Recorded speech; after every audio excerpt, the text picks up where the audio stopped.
left hand on the Bible and raise your right hand and repeat after me. January 20th, 1981.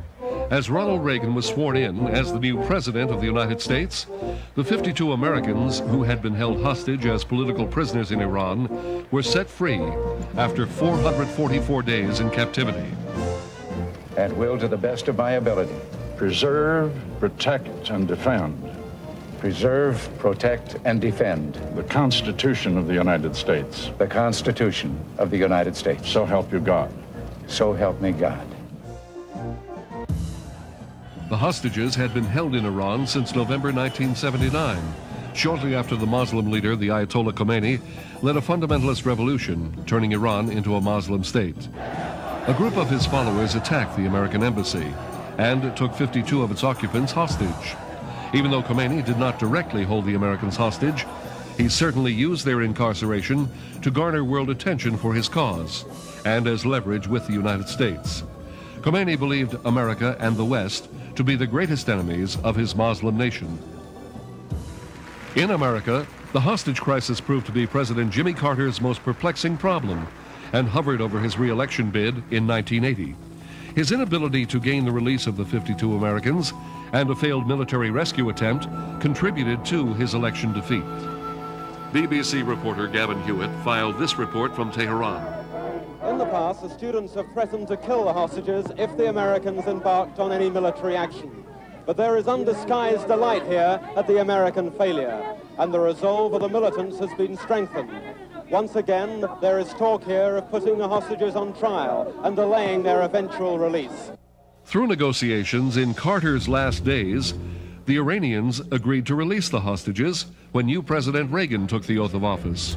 This way, neither president could take credit. 50 tons of gold were returned to Iran when America agreed to unfreeze Iranian assets as a condition of the hostage transfer. With this done, the hostages were finally freed. Their plane took them from Iran to Algiers, then on to Frankfurt. At the American military base in Frankfurt, they were greeted by an army band and given a hero's welcome.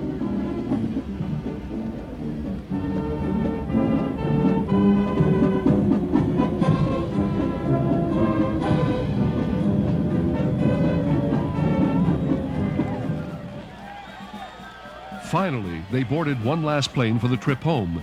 After a 444-day nightmare, these men and women would soon be on American soil and reunited with their loved ones. Have a nice trip home. Thank you. That's great. It was fabulous. Once back in America, the former hostages were given a classic New York welcome.